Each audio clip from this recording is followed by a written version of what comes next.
नमस्कार दोस्तों, स्वागत है आप सभी का अपने यूट्यूब चैनल रेलवे वाला एस्पायरेंट पर। आज से हम शुरू कर रहे हैं एक बेहद महत्वपूर्ण जीके स्पेशल सीरीज जो आपके आगामी सभी प्रतियोगी परीक्षाओं जैसे BPSC, Bihar SSC CGL, SSC CGL, CHSL, Bihar दरोगा और रेलवे एग्ज़ाम्स के लिए काफ़ी इम्पोर्टेंट रहने वाला है। रेलवे एग्ज़ाम्स इसलिए इम्पोर्टेंट है क्योंकि हम खुद एक रेलवे एम्प्लॉय हैं, तो हमको एग्ज़ाम ओरिएंटेड क्वेश्चंस के बारे में पता है कि एग्ज़ामों में किस प्रकार के क्वेश्चन पूछे जाते हैं। तो इस सीरीज़ में हम सीधे एग्ज़ाम ओरिएंटेड क्वेश्चन को कवर करेंगे और कुछ एग्ज़ाम से हट के ऐसे क्वेश्चंस को भी कवर करेंगे जो एग्ज़ामों में पूछे जाते हैं और बाकी स्टूडेंट इसको स्किप कर देते हैं। तो आप यकीन मानिए वीडियो को देखने के बाद आप ऐसे क्वेश्चन को स्किप नहीं करेंगे। तो अगर आप चैनल पर नए हैं तो अभी सब्सक्राइब कर लीजिए ताकि एक भी क्लास मिस ना हो। तो चलिए बिना समय गंवाए शुरू करते हैं आज के पहले प्रश्न से। पहला यहाँ पे हमारा प्रश्न है कि पैरेन्काइमा ऊतक की कोशिका भित्ति मुख्य रूप से किसकी बनी होती है। तो पैरेन्काइमा कोशिका की जो मुख्य कोशिका भित्ति होती है वह सेलुलोज की बनी होती है। आपके ऑप्शन ए जो है करेक्ट हो जाएगा सेलुलोज की। चलिए नेक्स्ट क्वेश्चन की तरफ आगे बढ़ते हैं। अगला इसमें कुछ डिटेल्स है तो इसको देखना भी जरूरी हो हमारे लिए। तो देखिए, यह पौधों में पाया जाने वाला एक सरल अस्थायी ऊतक होता है और जिसकी कोशिका भित्ति पतली और सेलुलोज की युक्त होती है। जीवित कोशिकाएं या जीवित कोशिकाओं से बना होता है जिनमें एक प्रमुख केंद्रक भी होता है। पतली कोशिका भित्ति, तो इनकी कोशिका भित्ति बहुत पतली होती है और यह मुख्यतः सेलुलोज की बनी होती है। अंतरकोशिकीय स्थान की बात करें तो इनकी कोशिकाओं के बीच पर्याप्त खाली जगह होता है और ये प्राथमिक ऊतक हैं। इस पौधे का सबसे प्राचीन और मूल ऊतक माना जाता है। तो ये सारे आपके पैरेन्काइमा ऊतक की से रिलेटेड इतने फैक्ट्स आपको जानने चाहिए। चलिए नेक्स्ट क्वेश्चन की तरफ आगे बढ़ते हैं। अगला दूसरा नंबर हमारा क्वेश्चन है कि कोलेनकाइमा की कोशिका भित्ति में निम्नलिखित में से क्या पाया जाता है। तो पिछले क्वेश्चन में हमने देखा पैरेन्काइमा, अब देखेंगे कोलेनकाइमा। तो कोलेनकाइमा की कोशिका भित्ति जो होती है इसमें पेक्टिन और सेलुलोज पाया जाता है कोशिका भित्ति में। तो ऑप्शन ए करेक्ट हो जाएगा। चलिए नेक्स्ट क्वेश्चन देखते हैं। तो स्केलेनकाइमा अब आता है। तो स्केलेनकाइमा की कोशिका भित्ति किसकी उपस्थिति के कारण कठोर और मोटी होती है। तो स्केलेनकाइमा जो है इसमें लिग्निन पाया जाता है, इसलिए इसकी कोशिका भित्ति जो है कठोर और मोटी होती है। क्लियर। चलिए हम 50 क्वेश्चन कवर करने वाले इस वीडियो में, तो जल्दी जल्दी देखते हैं। कोरोना निम्नलिखित में से किस देश की मुद्रा का नाम है। तो ये भी एग्जाम में काफ़ी बार पूछा गया है। देश और उनकी राजधानी और मुद्रा से रिलेटेड क्वेश्चन आपको याद रखने हैं। तो प्रत्येक सीरीज में हम 1 से 2 देशों की मुद्रा या राजधानी भी देखेंगे।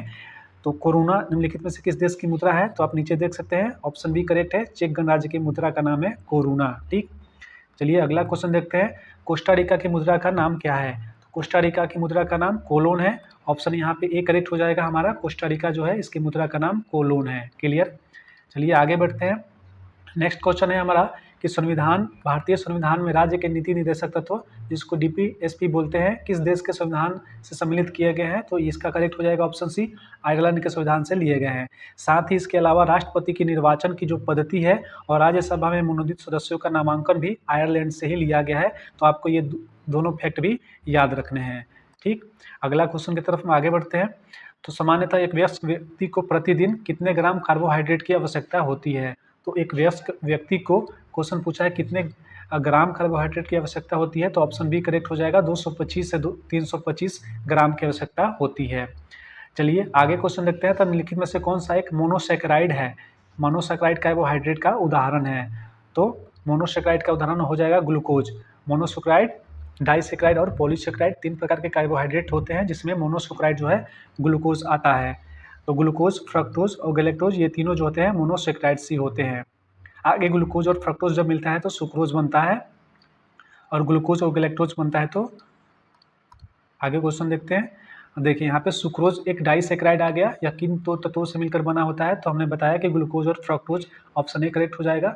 ग्लूकोज और फ्रक्टोज मिलके ये सुक्रोज का निर्माण करते हैं। तो ऑप्शन ए इसका करेक्ट हो जाएगा। ठीक। चलिए नेक्स्ट आगे देखते हैं। अगला है प्रोटीन की कमी के कारण होने वाली।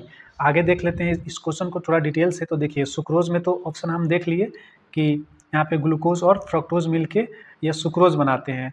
वहीं पे डाइसैकेराइड में एक लैक्टोज भी होता है। तो लैक्टोज में ग्लूकोज और गैलेक्टोज होता है। तो ऑप्शन बी में क्या हो जाएगा, ये गैलेक्टोज एक डाइसैकेराइड हो जाएगा जो किस किस के बनने से बनेगा। तो ग्लूकोज और गैलेक्टोज के मिलने से गैलेक्टोज बनता है।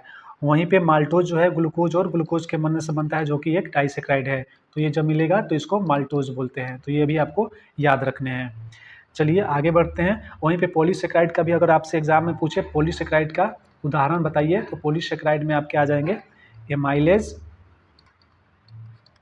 स्टार्च और सेल्यूलोज। ये सभी जो है पॉलीसेकेराइड के उदाहरण हो जाएंगे। अब साथ ही ग्लाइकोजन को भी याद रखिए, ये भी एक इम्पोर्टेंट है। तो ये सभी पॉलीसेकेराइड के उदाहरण हैं। चलिए नेक्स्ट क्वेश्चन की तरफ आगे बढ़ते हैं। अगला है कि प्रोटीन की कमी के कारण होने वाली किस बीमारी में बच्चों में सूजन युक्त पेट, त्वचा में दरारें और सुस्ती जैसे लक्षण दिखाई पड़ते हैं। तो ये जितने भी ये शब्दों पे ध्यान दीजिए कि कौन सी बीमारी है प्रोटीन की कमी से होती है, जिसमें बच्चों में सूजन युक्त पेट हो जाता है, त्वचा में दरारें आ जाती है और सुस्ती जैसे लक्षण दिखाई देते हैं। तो इसका करेक्ट हो जाएगा ऑप्शन बी। ये क्वासियोरकर बीमारी है जिसमें बच्चों के पेट में सूजन आता है, त्वचा में दरारें होती है और सुस्ती होती है। और ये किसकी कमी के कारण होती है, तो प्रोटीन की कमी से होती है। और इसमें एक और एग्जाम में पूछा जाता है मेरास्मस के बारे में। तो मेरास्मस जो है ये प्रोटीन और कैलोरी की भारी कमी से मेरास्मस होता है और इसमें अत्यधिक दुबलापन हो जाता है और मांसपेशियां कमजोर हो जाती हैं। तो यहाँ पे देखें हमने क्वासियोरकर में क्या होता है, सूजन युक्त पेट होता है और त्वचा में दरारें और सुस्ती आती है। वहीं पे मेरास्मस जो रोग होता है इसमें अत्यधिक दुबलापन हो जाता है और मांसपेशियां कमजोर हो जाती है। तो ये दोनों फैक्ट आपको याद रखने काफ़ी जरूरी है। चलिए नेक्स्ट क्वेश्चन की तरफ आगे बढ़ते हैं। अगला है निम्नलिखित में से कौन सा हार्मोन पश्च पीयूषिका द्वारा स्रावित होता है। मतलब जो है अग्र पीयूषिका और पश्च पीयूषिका दो जो पीयूष ग्रंथियाँ होती है उनके द्वारा हार्मोनों का स्राव किया जाता है। तो बहुत सारे जो हार्मोन हैं वो अग्र पीयूषिका से ही स्रावित होते हैं। बाकी कुछ दो ऐसे हार्मोन हैं जो हमारे पश्च पीयूषिका से स्रावित होते हैं। जो दो याद रखिएगा, तो बाकी आप डिफरेंस कर सकते हैं दोनों में। तो यहाँ पश्च पूछा है तो इसका ऑप्शन हो जाएगा option C, oxytocin hormone. Oxytocin hormone जो है ये पश्च पीयूषिका ग्रंथि से स्रावित होती है। पश्च पीयूषिका ग्रंथि हार्मोन जो है ये ऑक्सीटोसिन और वैसोप्रिन को एडीएच हार्मोन भी बोला जाता है। जबकि GH growth hormone, TSS thyroid stimulated hormone और फॉलिकल स्टिमुलेटेड हार्मोन ये अग्रस्त पीयूषिका ग्रंथि के हार्मोन होते हैं। तो आपको दोनों पश्च वाला इंपॉर्टेंट है, याद रखना है, ऑक्सीटोसिन और वैसोप्रिन। अगला क्वेश्चन है वैसोप्रिन हार्मोन को अन्य किस नाम से जाना जाता है। तो हमने वैसोप्रिन हार्मोन को देखा कि वैसोप्रिन हार्मोन जो है इसको एडीएच हार्मोन बोला जाता है। तो ऑप्शन ए करेक्ट हो जाएगा, इसको एडीएच हार्मोन भी बोला जाता है। एडीएच का मतलब एंटी डायूरेटिक हार्मोन होता है। चलिए अगला क्वेश्चन देखते हैं हम। तो अगला क्वेश्चन यहाँ पे है वसा का सामान्य रासायनिक सूत्र क्या होता है। तो देखिए इंपॉर्टेंट क्वेश्चन था इसलिए हमने लिया इसको। तो वसा का सामान्य रासायनिक सूत्र होता है CnH2n+1 COH। तो ऑप्शन बी में दिया है CnH2n+1 और COOH होता है वसा का रासायनिक सूत्र, आपको याद रखने हैं। चलिए अगला क्वेश्चन देखते हैं। तो विटामिन ए की कमी से निम्नलिखित में से कौन सा रोग हो जाता है। तो विटामिन ए की कमी से सारे रोग होते हैं, रतौंधी, जीरोफ्थल्मिया, केराटोमलेशिया, उपयुक्त सभी, इसलिए उसका ऑप्शन करेक्ट हो जाएगा ऑप्शन डी। नेक्स्ट क्वेश्चन देखते हैं। विटामिन B3 की कमी से पेलाग्रा रोग हो जाता है जिसे 4D रोग भी कहा जाता है। इसमें से निम्नलिखित में से कौन सा शामिल नहीं है। तो सबसे पहले तो याद रखिए कि विटामिन B3 की कमी से पेलाग्रा रोग हो जाता है। एक हमारा जीके से कंप्लीट हो गया। और पेलाग्रा रोग जो है इसको 4D के नाम से भी जाना जाता है। 4D में कौन कौन से शामिल होते हैं, तो यहाँ पे देख सकते हैं डर्मेटाइटिस, डायरिया, डिमेंशिया, ये तीनों जो है 4D में शामिल होता है। और लास्ट एक डी जो बचता है वो डेथ होता है। लेकिन इसमें डायबिटीज़ दिया है तो डायबिटीज़ शामिल नहीं होता है, इसलिए हमारा करेक्ट आंसर हो जाएगा ऑप्शन डी, डायबिटीज़। ठीक, तो ये आपको याद रखना है। 4D में डर्मेटाइटिस, डायरिया, डिमेंशिया और फाइनली डेथ होता है, लेकिन डायबिटीज़ शामिल नहीं होता है। चलिए अगला क्वेश्चन देखते हैं। तो किस विटामिन की कमी से मेगालोब्लास्टिक एनीमिया हो जाता है। तो ये सारे क्वेश्चन जो है एनसीईआरटी से लिए गए हैं और एनसीईआरटी का पैटर्न ही आजकल के एग्जामों में आप जानते हैं कि पूछा जाता है। तो मेगालोब्लास्टिक एनीमिया जो है इसमें आरबीसी का आकार बढ़ जाता है। तो एग्जामों में पूछा जा सकता है कि किस बीमारी में आरबीसी का आकार बढ़ जाता है। वहीं इससे दो टाइप के क्वेश्चन बनते हैं, इसमें आकार बढ़ने की बात कर रही है और एक में साइज बढ़ने का बात पूछा जाता है। तो ये दोनों अलग अलग प्रकार के विटामिन की कमी से होता है। तो मेगालोब्लास्टिक एनीमिया जो होता है इसमें आरबीसी का आकार बढ़ जाता है और ये किस विटामिन की कमी से होता है, तो इसका ऑप्शन करेक्ट हो जाएगा बी, विटामिन B9 की कमी से होता है। ठीक, आपको याद रखने हैं। अगला क्वेश्चन देखते हैं यहाँ पे। तो विटामिन B12 की कमी से कौन सा एनीमिया होता है जिसमें आरबीसी की कमी हो जाती है। तो देखिए हमने B9 की कमी से देखा वहाँ पे कि आरबीसी की आकार बढ़ जाती है। यहाँ पे विटामिन B12 की कमी से एनीमिया होता है जिसमें आरबीसी की संख्या कम हो जाती है। देख सकते हैं यहाँ संख्या कम की बात कर रही है। तो इसका करेक्ट हो जाएगा पर्नीशियस एनीमिया, ऑप्शन बी इसका करेक्ट हो जाएगा पर्नीशियस एनीमिया, याद रखिएगा। चलिए अगला क्वेश्चन देखते हैं। तो स्कर्वी निम्नलिखित में से किस वर्ग के लोगों को होने वाली एक सामान्य बीमारी है? तो स्कर्वी जो है ये नाविकों को होने वाली एक सामान्य बीमारी है जो विटामिन सी की कमी से होती है। चलिए अगला क्वेश्चन देखते हैं। तो रिकेट्स और ऑस्टियोमलेशिया नामक रोग किस विटामिन की कमी से होता है? रिकेट्स जो है ऑप्शन डी सी करेक्ट हो जाएगा, विटामिन डी की कमी से होता है रिकेट्स और ऑस्टियोमलेशिया। तो रिकेट्स तो सबको याद होगा, लेकिन ऑस्टियोमलेशिया में कंफ्यूजन हो सकता है, इसलिए ऑस्टियोमलेशिया को ध्यान रखिएगा कि ये भी विटामिन डी की कमी से होता है। चलिए अगला क्वेश्चन देखते हैं। तो निम्नलिखित में से कौन सा एक मैक्रो खनिज है? तो देखिए माइक्रो और मैक्रो खनिज में अधिकतर कंफ्यूजन होता है, इसलिए मैंने इस क्वेश्चन को लिया है। तो देखिए मैक्रो खनिज नहीं है, क्वेश्चन में पूछा गया है। तो यहाँ पे सोडियम, पोटेशियम और कैल्शियम ये सभी मैक्रो खनिज है, परंतु लोहा एक मैक्रो खनिज नहीं है, यह एक कैसा खनिज है? यह एक माइक्रो खनिज है, याद रखिए एक माइक्रो खनिज होता है। चलिए नेक्स्ट क्वेश्चन की तरफ आगे बढ़ते हैं। निम्नलिखित में से कौन सा तत्व मैक्रो खनिज के अंतर्गत आता है? तो देखिए यहाँ पे मैक्रो खनिज के अंतर्गत पूछा गया है क्वेश्चन। तो देखिए मैग्नीशियम और सल्फर जो है ऑप्शन ए ही करेक्ट हो जाएगा, यह एक मैक्रो खनिज है। जबकि जस्ता, तांबा, कोबाल्ट, क्रोमियम, आयोडीन और फ्लोरीन ये सभी माइक्रो खनिज के उदाहरण हैं। चलिए अगला क्वेश्चन बढ़ते हैं। निम्नलिखित में से कौन से तत्व माइक्रो खनिज के उदाहरण हैं? तो यहाँ पे हम देखेंगे कि माइक्रो खनिज के कौन से उदाहरण हैं। तो लोहा, जस्ता, तांबा, selenium, molybdenum, fluorine, cobalt, chromium और आयोडीन। तो ऑप्शन डी करेक्ट हो जाएगा। उपरोक्त सभी जो है ये माइक्रो खनिज के उदाहरण हैं। तो माइक्रो और मैक्रो जो है सबको आपको ध्यान से याद रखने हैं। अगला है कि मानव आहार नाल की कुल लंबाई कितनी होती है? तो मानव के आहार नाल की कुल लंबाई ऑप्शन सी करेक्ट हो जाएगा, 9 मीटर या 33 फीट। फीट में पूछे तो 33 फीट और मीटर में पूछे तो 9 मीटर होती है। ठीक, चलिए आगे क्वेश्चन देखते हैं। मानव लार में कितने प्रकार की ग्रंथियां पाई जाती है? तो मानव के लार में 3 प्रकार की ग्रंथियां पाई जाती है, ऑप्शन बी करेक्ट हो जाएगा, पैरोटिड, सबलिंगुअल, सबमंडिबुलर। ऑप्शन 3 इसका करेक्ट होता है। नेक्स्ट क्वेश्चन निम्नलिखित में से कौन सी ग्रंथि लार ग्रंथियों का हिस्सा है? तो लार ग्रंथियों का हिस्सा हमने देखा पैरोटिड, सबलिंगुअल और सबमैंडिबुलर, तीनों की तीनों होती है लार ग्रंथियों में।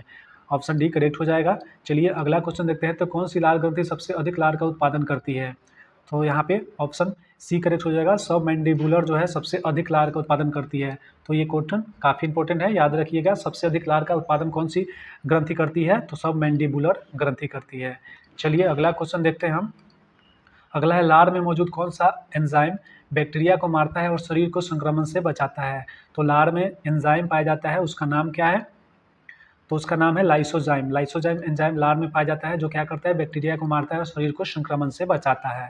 नेक्स्ट क्वेश्चन देखते हैं। तो ग्रास नली की औसत लंबाई कितनी होती है? तो ग्रास नली की औसत लंबाई 25 सेंटीमीटर होती है, ऑप्शन सी करेक्ट हो जाएगा। याद रखिए ग्रास नली की लंबाई 25 सेंटीमीटर होती है। अगला क्वेश्चन देखते हैं। मानव शरीर में अमाशय का आकार कैसा होता है?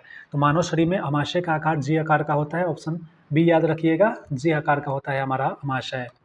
अगला क्वेश्चन देखते हैं। तो अमाशय की कौन सी कोशिकाएं HCl का हाइड्रोक्लोरिक अम्ल का उत्पादन करती हैं? तो ये पेरेटियल कोशिकाएं जो होती हैं, ऑप्शन बी करेक्ट हो जाएगा, यही HCl का उत्पादन करती है। तो ऑप्शन बी यहाँ पे हमारा करेक्ट हो जाएगा। चलिए अगला क्वेश्चन देखते हैं। छोटी आंत की औसत लंबाई कितनी होती है? इसे आहार नाल का सबसे लंबा हिस्सा बनाती है। तो छोटी आंत स्मॉल इंटेस्टाइन की औसत लंबाई पूछा है या कितनी होती है जो इसे आहार नाल का सबसे लंबा हिस्सा बनाती है? तो इसकी लंबाई 6 मीटर होती है, ऑप्शन सी करेक्ट हो जाएगा। चलिए अगला क्वेश्चन देखते हैं। निम्नलिखित में से कौन सा छोटी आंत का भाग नहीं है? तो छोटी आंत का 3 भाग होते हैं, ड्यूडेनम, जेनियम, इलियम। तो ये तीनों छोटी आंत के भाग हैं, परंतु पाइलोरस जो है ये छोटी आंत का भाग नहीं है, इसलिए ऑप्शन डी जो है करेक्ट हो जाएगा। चलिए अगला क्वेश्चन देखते हैं। मानव शरीर में अग्न्याशय, जिसको इंग्लिश में पेंक्रियाज बोलते हैं, इसका सामान्य वजन लगभग कितना होता है? तो अग्न्याशय का समान वजन जो होता है 80 ग्राम होता है, ऑप्शन बी करेक्ट हो जाएगा। अग्न्याशय का वजन जो है 80 ग्राम होता है। चलिए अगला क्वेश्चन देखते हैं। तो हृदय के दाएं अलिंद और दाएं निलय के बीच कौन सा वाल्व स्थित होता है? तो हृदय में आपको पता होगा कि दाएं अलिंद दाएं निलय, फिर बाएं अलिंद बाएं निलय होता है, और दोनों के बीच में 2 वाल्व भी पाए जाते हैं, एक को बाइस्पीड वाल्व, एक ट्राइस्पीड वाल्व बोलते हैं। तो हृदय के जो दाएं अलिंद होता है और बाएं अलिंद होता है उसके बीच में ऑप्शन ए करेक्ट हो जाएगा, ट्राइस्पीड वाल्व होता है। वहीं पे अगर बाएं अलिंद और बाएं निलय पूछता तो वहाँ पे बाइस्पीड वाल्व हो जाता है, उसको बाइस्पीड वाल्व को माइट्रल वाल्व भी बोलते हैं, याद रखिएगा। तो चलिए अगला क्वेश्चन देखते हैं। यहाँ पे रक्त से ऑक्सीजन और पोषक पदार्थ किसके माध्यम से अंगों एवं ऊतकों में जाते हैं? तो रक्त से ऑक्सीजन और पोषक पदार्थ जो होते हैं वो कोशिकाओं के माध्यम से जाते हैं। तो ऑप्शन सी यहाँ पे करेक्ट हो जाएगा, कैपिलरीज के माध्यम से ऑक्सीजन और पोषक पदार्थ जो है अंगों एवं ऊतकों में जाते हैं। अगला क्वेश्चन देखते हैं। तो कोरोनरी धमनी रोग के कारण अवरुद्ध कोरोनरी धमनियों को खोलने के लिए बिना ओपन हार्ट सर्जरी के हृदय के मांसपेशियों में रक्त प्रवाह को बहाल करने की प्रक्रिया को कौन सी है? तो ये एंजियोप्लास्टी होता है, याद रखिएगा एंजियोप्लास्टी नाम, ये इंपॉर्टेंट है। ये कोरोनरी धमनी रोग में जैसे जो कोरोनरी धमनी में अवरुद्ध हो जाता है, जिससे ओपन हार्ट सर्जरी के हृदय की मांसपेशियों में रक्त प्रवाह को बहाल करने की प्रक्रिया है, जिसको एंजियोप्लास्टिक नाम दिया गया है। अगला क्वेश्चन है, मछलियों का हृदय कितने चैम्बर का बना होता है? तो मछलियों का हृदय जो है 2 चैम्बर का बना होता है। ऑप्शन बी करेक्ट हो जाएगा। कितने ही एग्जामों में यह पूछा जा चुका है। तो चैम्बर से रिलेटेड जितने भी फैक्ट्स हैं, एम्फीबिया में कितने पाए जाते हैं और मैमल्स में कितने चैम्बर पाए जाते हैं, मछलियों में कितने पाए जाते हैं, मगरमच्छ में कितने पाए जाते हैं, ये चैम्बर्स आपको याद रखने हैं। तो जैसे कि मैमल्स में 4 चैम्बर पाए जाते हैं, एम्फीबिया में 3 चैम्बर्स पाए जाते हैं, तो ये आपको ध्यान रखे हैं। अगला क्वेश्चन देखते हैं, निम्नलिखित में से किस जीव समूह में 4 कक्षीय हृदय होता है? तो देखिए यहाँ क्वेश्चन बन गया कि 4 कक्षीय हृदय होता है, किस जीव समूह में होता है? तो देखिए पक्षी, स्तनधारी, मगरमच्छ। तो ऑप्शन बी में दिया है पक्षी, स्तनधारी और मगरमच्छ। तो एविस, स्तनधारी और मगरमच्छ, इन सभी में 4 कक्षीय हृदय पाया जाता है। और मगरमच्छ से आपको बात एक ध्यान रखना है कि मगरमच्छ एक जो है सरीसृप है, लेकिन सरीसृपों में तो 3 कक्षीय हृदय पाया जाता है, लेकिन एक मगरमच्छ अपवाद है जिसमें कि 4 कक्षीय हृदय पाया जाता है, आपको ध्यान रखने हैं। चलिए अगला क्वेश्चन देखते हैं, कौन से साइनोबैक्टीरिया वायुमंडल की नाइट्रोजन का स्थिरीकरण करती है? तो ये वो भी क्वेश्चन एग्जाम के दृष्टि से इंपॉर्टेंट है। वायुमंडल साइनोबैक्टीरिया कौन सा ऐसा है जो वायुमंडल की नाइट्रोजन का स्थिरीकरण करती है? तो इसका नाम है एनाबीना और नॉन स्टॉक। इसको याद रखना है, एनाबीना और नॉन स्टॉक जो है ये साइनोबैक्टीरिया है और वायुमंडल की नाइट्रोजन का स्थिरीकरण करती है। अगला है कि कौन सी जीवाणु की जातियाँ लेगुमिनोसी यानी मटर कुल के पौधों की जड़ों में रहती है और ये वनरीय एंट्रो का स्टरिंग करती है। तो दोनों क्वेश्चन में आप डिफरेंस देख लिए होंगे, तो एग्जाम में गलती मत करिएगा। तो देखिए लेगुमिनेसी मतलब मटर कुल के पौधों की जड़ों में जो रहता है जीवाणु, उसका नाम क्या है? तो राइजोबियम और ब्रेडी राइजोबियम। राइजोबियम याद रखिएगा, तो ये दोनों याद हो जाएगा। राइजोबियम और ब्रेडी राइजोबियम जो है ये मटर कुल के पौधों की जड़ों में रहती है और ये वनरीय नाइट्रोजन का स्थिरीकरण करती है। वहीं पे पिछले क्वेश्चन में हमने क्या देखा? तो पिछले क्वेश्चन में हम देखा कि कौन सा साइनोबैक्टीरिया वायुमंडल की नाइट्रोजन का स्थिरीकरण करती है? तो साइनोबैक्टीरिया जो था एनाबीना और नैनोस्टोक था। वहीं पे इसमें क्या देखा हमने? मटर कुल के पौधों की जड़ों में कौन सी जो जीवाणु की जातियाँ रहती है? तो राइजोबियम और ब्रेडी राइजोबियम याद रखिए। चलिए अगला क्वेश्चन है कि जीवाणु की कुछ जातियाँ जो मिट्टी में रहती है और मिट्टी के कणों के बीच स्थित वायु के नाइट्रोजन का स्थिरीकरण करती है। तो हमने 3 टाइप के क्वेश्चन यहाँ पे देख लिया। तो ये एजेटोबैक्टर तथा एजोस्पाइरिलम है। तो ये तीनों क्वेश्चन को बहुत आप इंपॉर्टेंट लीजिए, ये काफ़ी एग्जाम की दृष्टि से इंपॉर्टेंट है, तीनों को ध्यान से याद करिएगा। चलिए अगला क्वेश्चन देखते हैं। तो पेड़ों की छालों पर उगने वाले लाइकेन को क्या कहते हैं? तो ये भी क्वेश्चन इंपॉर्टेंट है। पेड़ों की छालों पर उगने वाले लाइकेन को जो है कोटिकोल्स कहते हैं। ऑप्शन बी यहाँ पे करेक्ट हो जाएगा।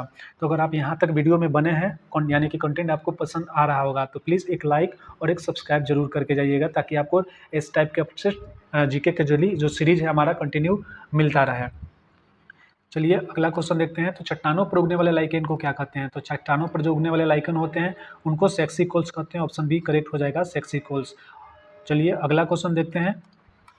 गंगा डॉल्फिन का वैज्ञानिक नाम क्या है? तो गंगा डॉल्फिन का वैज्ञानिक नाम प्लाटानिस्टा गैंगेटिक है। ऑप्शन बी करेक्ट हो जाएगा, प्लाटानिस्टा गैंगेटिक। ऑप्शन बी करेक्ट हो जाएगा। चलिए अगला क्वेश्चन देखते हैं। गंगा डॉल्फिन जिसको प्लाटानिस्टिका गैंगेटिक जो साइंटिफिक नेम है, को कब राष्ट्रीय जलीय जीव घोषित किया गया है? तो ये 5 अक्टूबर 2009 को घोषित किया गया। ये कई एग्जामों में पूछा जा चुका है 5 अक्टूबर 2009 को। तो आप इसका जो है ईयर जरूर याद रखिएगा। 2009 को गंगा डॉल्फिन को राष्ट्रीय जलीय जीव घोषित किया गया। अगला क्वेश्चन देखते हैं। तो गंगा को राष्ट्रीय नदी कब घोषित किया गया? ये भी क्वेश्चन एग्जामों में कई बार पूछा जा चुका है। तो गंगा को राष्ट्रीय नदी जो है घोषित किया गया 4 नवंबर 2008 को। तो देखिए सबसे पहले नदी को 2008 में घोषित किया गया, फिर गंगा डॉल्फिन को 2009 में राष्ट्रीय नदी जलीय जीव घोषित किया गया। आपको याद रखने हैं। अगला क्वेश्चन देखते हैं। तो भारतीय संसद के अधिवेशन का प्रारंभ किस गान या गीत से होता है? तो जनगण मन जो है कि राष्ट्रीय हमारा एंथम राष्ट्रीय गान है, इससे प्रारंभ होता है। ऑप्शन सी करेक्ट हो जाएगा। जो है संसद का प्रारंभ जो है अधिवेशन वो जनगण मन से होता है और समापन वंदे मातरम से होता है। आपको याद रखने हैं। अगला क्वेश्चन है, भारतीय संसद के अधिवेशन का समापन किससे होता है? तो ये वंदे मातरम से होता है। ऑप्शन बी करेक्ट हो जाएगा। यहाँ पे वंदे मातरम से समापन होता है। नेक्स्ट और आज का लास्ट क्वेश्चन है कि मगरमच्छ सरीसृपों के भीतर एक समूह में कितने कक्षीय होते हैं? तो हमने देखा कि मगरमच्छ जो है एक सरीसृप है, लेकिन इसमें 4 कक्षीय हृदय होता है, तो ऑप्शन सी यहाँ पे करेक्ट हो जाएगा। मगरमच्छ में 4 कक्षीय हृदय होते हैं, हालांकि यह एक क्या है, सरीसृप है। तो यहाँ पे 50 क्वेश्चन कंप्लीट होते हैं। आई होप आप लोगों को क्वेश्चन का जो कंटेंट है पसंद आया होगा। तो अगर पसंद आया होगा तो प्लीज़ वीडियो को लाइक ज़रूर करिएगा और अपने दोस्तों में भी शेयर ज़रूर करिएगा। तो ये थे हमारे आज के जीके के सीरीज सबसे महत्वपूर्ण प्रश्न। उम्मीद है यह क्लास आपके रिवीजन और तैयारी के लिए बहुत हेल्पफुल रही होगी। तो आज के इन प्रश्नों में से आपके कितने सवाल सही हुए, मुझे नीचे कमेंट बॉक्स में अपना स्कोर लिखकर जरूर बताइएगा।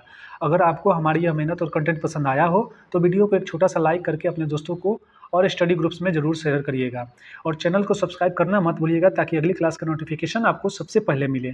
तो मिलते हैं अगली वीडियो में एक नए और धमाकेदार टॉपिक के साथ, और टॉपिक तो हमारा यही धुरंधर जी के सीरीज ही चलेगा। तब तक के लिए पढ़ते रहिए, आगे बढ़ते रहिए। जय हिंद।